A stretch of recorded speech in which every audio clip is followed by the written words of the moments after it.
শীত বাড়ছে যে টাকা দিয়েছিলাম নামতে পারতে আসি না এবং 2 দিন ধরে আমি গোসলই করি না। সময় গাড়ির চালক সামনে কোনো কিছু দেখে না, পরে অ্যাক্সিডেন্ট হওয়ার সম্ভাবনা থাকে। বিগত 6-7 দিন ধরে সূর্য ওঠে না, মানে কারেক্ট 11টায় সূর্য ওঠে। কষ্ট হয় শীতের এত অনেকদিন ওঠা যায় না আমাদের। দেখেন না 2টা বাজে এখন পর্যন্ত মুজো হাতে। খুব শীত পড়তেছে, গাড়ি চালাতে খুব কষ্ট হইতেছে, অনেক ঠান্ডা লাগে, কিন্তু শীতের পোশাক পরে তারপর বের হইতে হয়। সূর্যই ওঠে না 2 দিন ধরে। কালকে শীত আসলে একটু কম, আজ বেশি। আজ সূর্য দেখা যায় না, আমাকে অনেক কষ্ট হইতে হয় শীতের এতে, অনেক বেশি 2 দিন ধরে সূর্যই দেখা যায় না। কাজ কাম তেমন একটা হয় না, খ্যাপ নাই, শীতে কুলাইতে পারলাম না, শীতে বের হয় না। আমাকে তো ফ্যাটের দায় রাস্তাঘাটে নামতেই হয়, খ্যাপ নাই রোডে। 2 দিন ধরে এখন সূর্যই দেখা যাইতেছে না। আজকে যে শীত বাড়ছে যে এখন তো 11টা 12টার মতন বাজে গেছে, এখন পর্যন্ত কোনো শীতের প্রভাব কমে নাই। আর দ্বিতীয় কথা হচ্ছে সূর্যই দেখা যাচ্ছে না, মানুষ ঘর থেকে বের হইতে পারতেছে না, যে কারণে শীতের পোশাক গায়ে দিয়েও নামতে সাহস করতে পারতেছে না, ঘুম থেকে উঠতে পারতেছে না, সূর্য দেখতে পারতেছি না। খুব শীত, ঠান্ডা প্রচুর পড়তে আছে, হাত পা শীতল হয়ে আসতে আছে। শীতের অবস্থা খুব ভালো না। আমি যেমন আমরা তো কৃষি কাজ করি, তাই আমরা মানে পোশাক আদি ছাড়া নামতে পারতে আসি না এবং 2 দিন ধরে আমি গোসলই করি না। একদিন খালি গোসল করছি, খালি গরম পানি করে, 2 দিন ধরে কোনো গোসলই দিই নেই শীতের কারণে।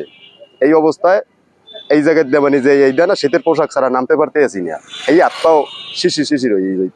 আজকে বেশি পরে, এখনো সূর্য ওঠে নাই, সে রোদ্র ওঠে না, শীত বেশি, লোকজন কম, আমাদের তো কষ্ট হয় না, যাত্রী কম, আমাদের এই টুকটাক হয়, তা দিয়ে আমাদের চলে যায়। এই তো শীতের পোশাক পরছে, তারপর শীত এর মধ্যে ঢুকে পড়ে, শীত মানে না।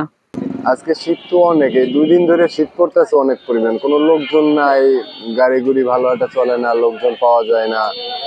এই অবস্থা, মানে অনেক ঠান্ডা পড়তে আছে। এখন পর্যন্ত দেখেন না 2টা বাজে, এখন পর্যন্ত মুজো হাতে, মানে খোলার মতো কোনো গায়ে নাই, রোদ নাই। ঠান্ডা অনেক, গাড়ি গুড়ি চালান যায় না ঠান্ডার ফলে, অনেক ঠান্ডা রয়ে রয়েছে।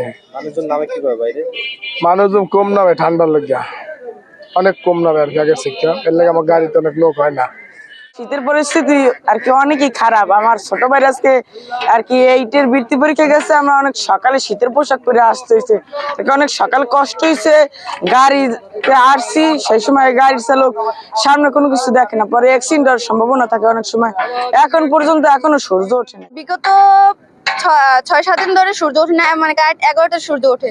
তারপর আমরা যখন মনে করেন যে আমার এই বৃত্তি পরীক্ষা দিতে আসছি, মানে খেওয়া পাড়েছি, কুয়াশায় মানে কিছু দেখা যায়নি, মানে অনেক বাতাস, ঢেউ এতটা ছিল না, তারপর অনেক বাতাস ছিল, আমাদের অনেক কষ্ট হয়েছে। খুব কষ্ট হয় শীতের এত অনেকদিন ওঠা যায় না আমাদের।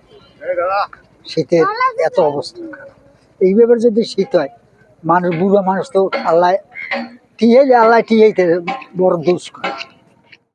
বাইরে হয়েছি নিজে জরুরি কাজে বাইরে হইতে হয়, খাইতে হইলে তো করাই লাগবে, কাজ বাজ করতে হইবে। হাসপাতালে গেছিলাম ডাক্তার দেখাইতে। শীত আসলে সামনে তো আরো বাড়ার সম্ভাবনা আছে, কারণ আকাশের পরিস্থিতি যেরকম, আবহাওয়া সবকিছু মিলে শীত সামনে আরো বাড়বে, স্যার মনে হয় না কমবে। যে এত কুয়াশা পড়ছে যে সামনে কিছু দেখা যায় না, এর ভিতরেও এটা পরীক্ষা, আমার ছোট বোনের, এই পরীক্ষার জন্য আমরা বের হয়েছি। সূর্য এখন উঠতেছে না, এখন বেলা 1টার বেশি বাজে, 1:30 পর্যন্ত এখন পর্যন্ত সূর্য উঠতেছে না। পরিস্থিতি কালকে তো আজকে বেশি, কালকে একটু রৌদ্র আসলে, আজকে তো নাই, খালি কুয়াশা। তারপর দেখি আগামীকালকে কি অবস্থা হয়। এই শীত দেখে নামিনি, গাঙ্গে যাইনি, আজকে যাওয়ার কথা ছিল যাইনি, এবং দেখি কি হয়, আল্লাহ পাক কি করে। গাঙ্গে মাছ নাই, পরে রয়েছে এরকম, জালের কাজ করতেছি।